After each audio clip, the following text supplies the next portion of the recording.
Olá pessoal, bem-vindo e bem-vinda ao canal Amu Invest. BRCR11, vale a pena? Venha saber.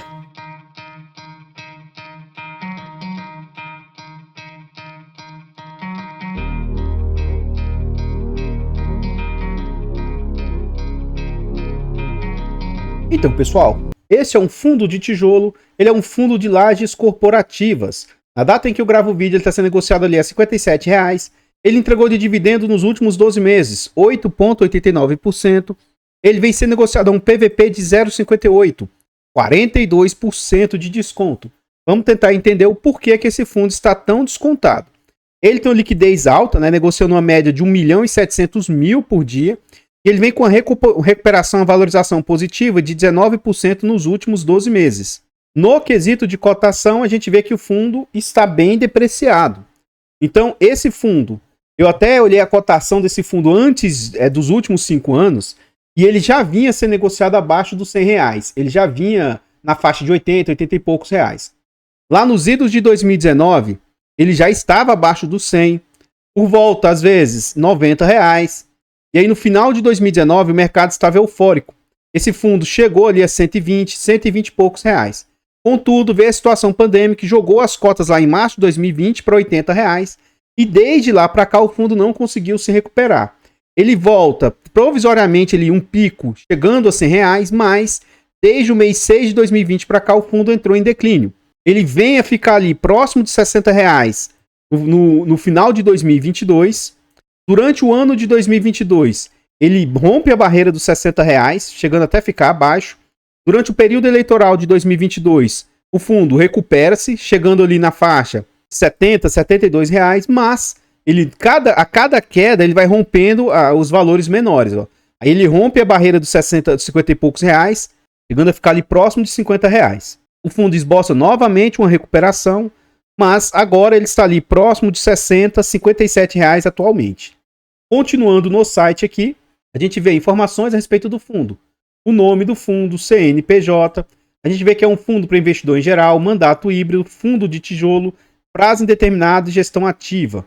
Sobre taxas e vacância, eu vou deixar para ver dentro do relatório. A gente vê que o fundo conta ali com mais de 148 mil cotistas, mais de 26 milhões de cotas emitidas. É um fundo que vale atualmente R$ 99,00. E ele tem um valor de mercado de 2 bilhões e 650 milhões. O último dividendo entregue pelo fundo foi de 41 centavos. Continuando aqui agora, a gente vê uma média do yield do fundo. Esse yield aqui, ele vem subindo, não porque o fundo está melhorando os dividendos, e sim porque a cotação está caindo. Então a cotação cai tanto que o dividendo aí, mesmo caindo um pouco, aumenta o dividendo. Então os últimos 3 dividendos do fundo, tá 0,68, 0,69, 0,69, frente à cotação atual, tá? Porque se a gente tomar por base que é um fundo de base 100, aí esse yield não é isso tudo, é na faixa de 0,40 alguma coisa. Então a gente vê que fundos de tijolos, a gente busca duas coisas. A gente quer que um fundo, por exemplo, esse é o fundo de base 100. Hoje ele vale menos do que 100. Isso porque ainda, eu duvido que se eles forem vender os ativos mesmo a mercado, talvez eles não apurem esse 100. Mas, poxa, é um fundo muito antigo, que era para estar valendo muito mais de 100. Veja o KNRI, o HGLG e muitos outros, né? Então é um fundo que não conseguiu fazer com que seus ativos valorizassem. Tá? Pelo contrário, ele está aí lateralizado a 100, mas, poxa, então ele não conseguiu fazer com que... E outra coisa, quando você investe em um fundo de tijolo, você quer que com o passar do tempo os aluguéis vão crescendo para você receber cada vez mais. E a gente não observa isso aqui, ó. Vê que, pelo contrário, vem lateralizado até caindo os dividendos do fundo, ó. Ele chegou a entregar 45 centavos lá em 2019, ó, 39 centavos e tal, e ele vem sofrendo de lá para cá da mesma maneira. Ó. Então vem até caindo até mais os dividendos recentes. Os dividendos que antes eram na casa de 45 centavos, atualmente está lateralizado na faixa de 41. 7 de março, eles pagaram no dia 14 de março esse valor aí de apenas 41 centavos. Mais abaixo aqui a gente segue para ver a rentabilidade do fundo. E de novo... Esse é um fundo com muito tempo já de mercado. E há um bom tempo, ele já vinha com rentabilidade aí abaixo dos outros indicadores, né? E desde a situação pandêmica, a situação só degringolou. Então, nos últimos 5 anos, o fundo vem com menos 12 de rentabilidade. E essa rentabilidade é maior ainda, é menor que isso, né? Se a gente tem que tomar em conta que o fundo está muito depreciado. Só que como ele entregou dividendos nos últimos 12 meses, né? Isso ajuda a amenizar a rentabilidade do fundo. Então ele vem com menos 12%, o CDI do período 45%, o IPCA do período 33%, o IFIX do período 37% e o IDIV 71%. Então, no quesito de rentabilidade, o fundo vem deixando muito a desejar. Então, pessoal, antes a gente continuar vendo mais a respeito desse fundo imobiliário, eu trago agora para vocês formas de apoio financeiro ao canal. Se você quiser nos ajudar, considere fazer uma doação para o Pix, amuinvest@gmail.com. Qualquer doação é muito bem-vinda. Outra forma de apoio financeiro, todos os nossos canais contam com um clube de membros. Torne-se membro de qualquer canal nosso, 10 centavos por dia, R$ 2,99 por mês. É um valor baratinho, mas pra gente faz muita diferença. Você vai ter acesso antecipado a vídeos, lembrando que esse vídeo está sendo gravado com quase 2 semanas de antecedência. Você tem preferência quando pede um vídeo, ainda participa do nosso grupo fechado do Telegram e ainda tem desconto na nossa planilha de controle financeiro. Eu fiz a minha declaração baseada na nossa planilha e esse ano eu gastei muito menos tempo do que nos anos anteriores. A planilha vai te ajudar a organizar os seus ativos na sua declaração de imposto de renda. É uma planilha muito completa e ainda é uma forma de apoiar financeiramente o canal. Compre a planilha porque ela é barata e acessível e é um ótimo produto. E por fim ainda, nós contamos com e-books de introdução aos fundos imobiliários e introdução aos fiagros. São e-books de ótima qualidade, material agregador, barato, acessível. Compre, porque além de você estar adquirindo um ótimo produto, você ainda vai apoiar financeiramente os nossos canais. Aqui nós já estamos dentro do relatório gerencial do fundo, que a gente vê sobre taxas, né? Então o fundo cobra 0,25 de administração, 1,10 até 1,5 de gestão. E é um fundo que é desde 2012. O fundo tem muito mais de 10 anos, né? Então, de novo, eu reitero que, poxa, o fundo não teve valorização dos seus imóveis em 10 anos, no mínimo, era para estar ali próximo de 150, 160 reais, sabe? Um fundo de base 100. Então, esse é um ponto muito negativo do fundo. Aqui ele traz algumas informações, né? O valor de mercado hoje é um fundo que vale 2 bilhões e 660 milhões, só que ele está sendo negociado a 1 bilhão e 590 milhões.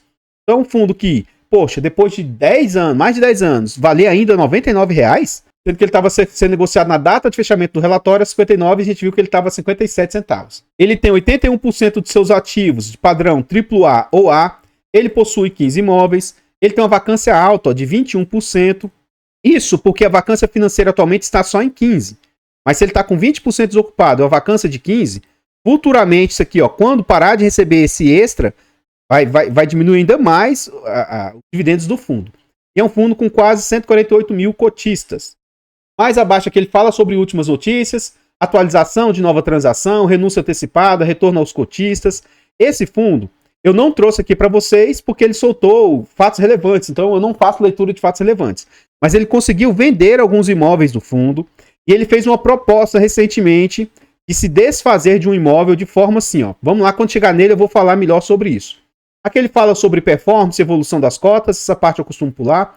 O número de cotistas do fundo vem caindo, né? Ele chegou a um ápice maior e agora a gente vê uma redução. E pessoas jurídicas, geralmente eles têm informações melhores, eles têm um pouco mais de noção do mercado. Então eles abandonaram o barco, ó, depois da situação pandêmica lá de 2020. Então, antes do fundo cair tanto, as pessoas jurídicas já começaram a sair do fundo, né? Continuando aqui, a gente vê o desempenho do fundo, ele fala um tal de FFO, um pouco diferente de outros fundos imobiliários, mas é estranho a forma como eles mostram aqui, ó. Teoricamente, ó, o fundo não vem trazendo resultado bem abaixo, ó, e ele entrega bem acima do seu resultado. Então, FFO ajustado, distribuição, então, a forma como eles mostram não é uma forma simplória como para nós pequenos investidores. E isso aqui me chama também a atenção muito negativamente. Volta e meia, a cada 2, 3 meses, eles não trazem DRE sobre essa alegação. Ó. Devido ao processo de auditoria dessas demonstrações financeiras, esse relatório não possui informações dos meses imediatamente anteriores, ó, dezembro e janeiro. As informações financeiras auditadas serão divulgadas na publicação do 4º trimestre. Então, assim, como que um fundo não traz DRE? Sabe, que loucura é essa? Porque todos os outros fundos trazem. E a BTG, que é uma gigante do mercado, não consegue trazer informações financeiras, sabe? Sei lá. Isso eu não consigo entender. Tempo em tempo, e é assim, de tempo em tempo. Se você vier daqui 2, 3 meses de novo, falha DRE do fundo. Então, não entendo isso sinceramente. Então, pessoal, antes de a gente continuar vendo mais a respeito desse fundo, eu ainda vou mostrar os imóveis do fundo, né? E vou mostrar também qual o ativo que ele pretende se desfazer. Antes de a gente ver essa parte, eu trago para vocês formas de apoio gratuito ao canal. Se você não quer ou não pode apoiar financeiramente, apoie de forma gratuita. Simplesmente deixando um like, comentando aqui no vídeo, compartilhando, se inscrevendo no canal e ativando o sino. Nós estamos tentando chegar a 20 mil inscritos. Se inscreva no nosso canal e nos ajude a chegar nessa meta. Comenta aí para nós o que você acha a respeito desse fundo imobiliário. Eu, particularmente, não gosto muito da gestora BTG, XP, Rio Bravo. São gestoras que eu evito investir ao máximo, tá? Esse fundo, a BTG tem ótimos fundos aí, mas em geral eu não gosto da gestora. Eu prefiro ficar de fora. E nesse fundo aqui eles não vêm fazendo um bom trabalho. Lenta, fez compras duvidosas no passado. Eu não vou ficar tocando nesse comentário aqui, mas eles venderam um ativo com opção de recompra. E aí eles venderam ruim, depois recompraram caríssimo o imóvel. Assim, a forma como eles atuaram aí foi um pouco duvidoso, sabe? Não sei se foi bem a favor dos cotistas. E eles fizeram esse movimento recente de vender alguns imóveis, eu vejo isso até de forma positiva, mas eles estão tentando tirar um imóvel de dentro do portfólio, entregando ele diretamente ao cotista. Isso para fazer uma maquiagem no fundo, sabe? Que eu vi alguns estudiosos, alguns profissionais de mercado falando o seguinte: poxa, você comprou o BRCR, você já tinha esse imóvel lá dentro, então hoje o fundo te entregar diretamente isso eu não vejo como problema e tal. Eu discordo disso, porque a gente quando investe em um fundo, a gente não tem como ver qual ativo interno que a gestora vai comprar ou vender, sabe? E aí depois, um ativo que ela não vê perspectiva, eles deveriam vender. Aí vai entregar pra gente, e a única solução que a gente tem é a gente vender de forma depreciada, sabe? Então, você compra depois eu vou mostrar isso melhor lá dentro do relatório. Não gostei da forma como eles fizeram. Eu acho que, por mais que eles deveriam vender esse ativo depreciado dessa forma, só que para eles não tomarem essa decisão, eles passaram para o cotista. Então você vai ter a opção seguinte: de um trem que vale, sei lá, tá?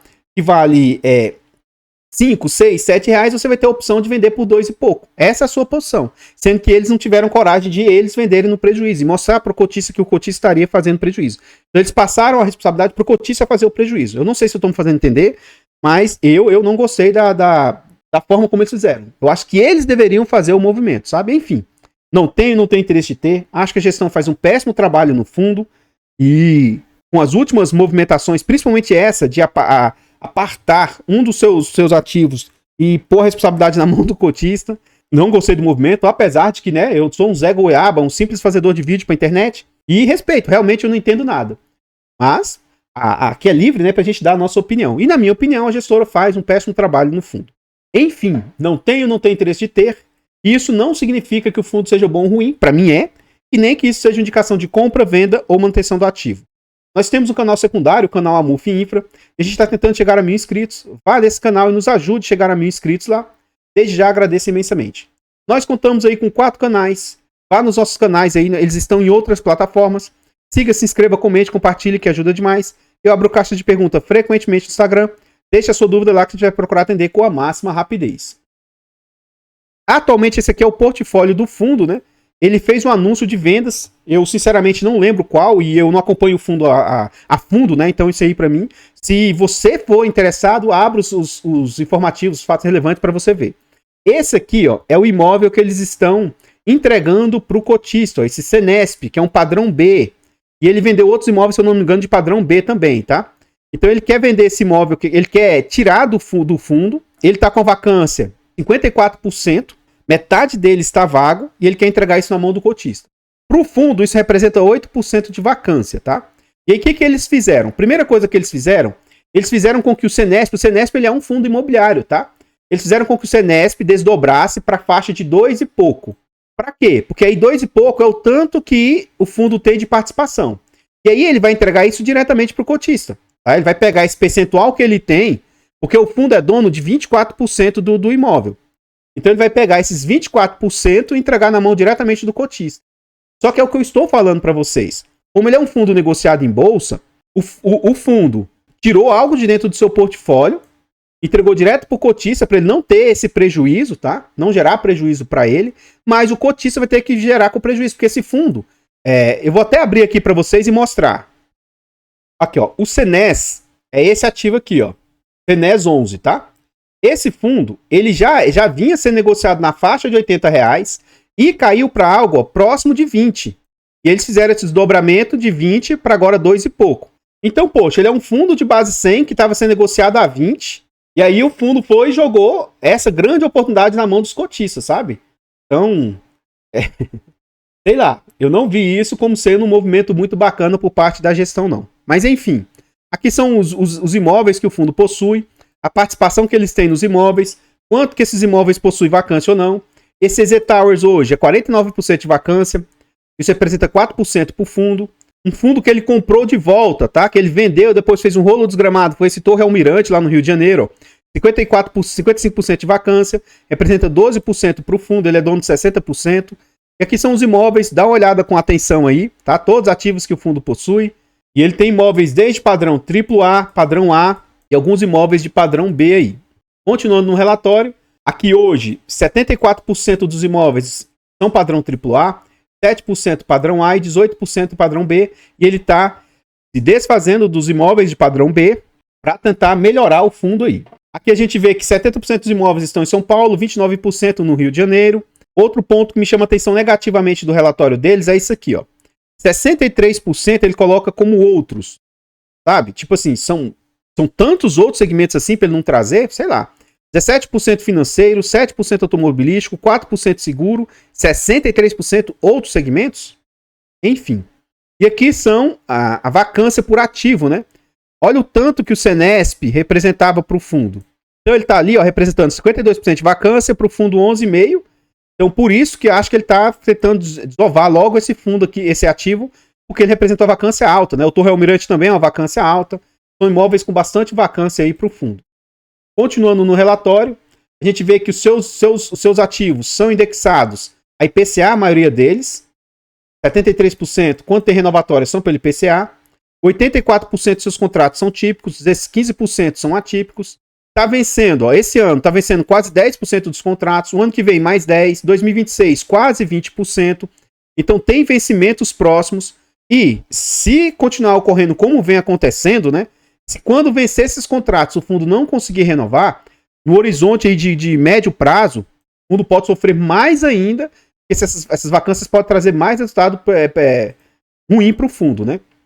De novo, um ponto que me chama a atenção. 15% dos seus inquilinos é Petrobras. Isso é um ponto, assim, uma ótima inquilina, mas a Petrobras já saiu de imóveis e deixou alguns fundos imobiliários na mão. Então, 15% no único inquilino é mais outro ponto de risco que o fundo carrega. 7% Samsung, 5% Volkswagen, 5% Cargill. E aí, de novo, poxa, 62% de outros. Acho que poderia detalhar um pouco mais os inquilinos do fundo. Mas, enfim, ele é bem pulverizado, né? Aqui ele mostra onde ficam os seus imóveis aí. Os imóveis de São Paulo, um por um deles. E aqui, de novo, o Senesp, né? Que ele pretende se desfazer. E deve ter se desfeito de outros ativos de padrão B também. Mas nesse momento aqui eu não lembro quais são. Rio de Janeiro são os imóveis que ele possui. E aí um grande elefante branco do portfólio é esse Torre Almirante. Apesar de ser um imóvel de altíssima qualidade, padrão AAA, é um imóvel que vem trazendo assim, bastante preocupação, porque ele não vem conseguindo trazer virada, inquilinos, sabe, local quanto antes. Linha de tempo da carteira, eu costumo pular. A estrutura do fundo, ó. Então, nesses imóveis aqui, ele investe diretamente. E nesses outros imóveis, ele investe por meio de FIIs. Então, no EZ Towers, ele investe por meio do FII EZ Towers. FII Cidade Jardins, pode ser que nem todos esses FIIs você consiga comprar, porque às vezes são fechados, tá? Então, o FII Prime Portfólio, ó, tem o BFC, o Torre Almirante. Dentro desse FII Prime, ele é dono do Senesp. Dentro do Senesp tem um Senesp. E aí, esse aqui, ele está entregando diretamente para o cotista. Ele vai tirar do portfólio. Continuando aqui, ele finaliza o seu relatório, né? Então, pessoal, o que eu tinha para trazer a respeito do BRCR, somente essas informações.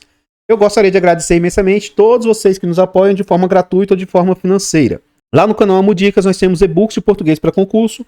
Compre para nos apoiar financeiramente. Eu vou ficando por aqui e eu espero encontrá-los nos próximos vídeos. Fiquem todos com Deus, tenham um bom dia, uma boa tarde, uma boa noite e fui!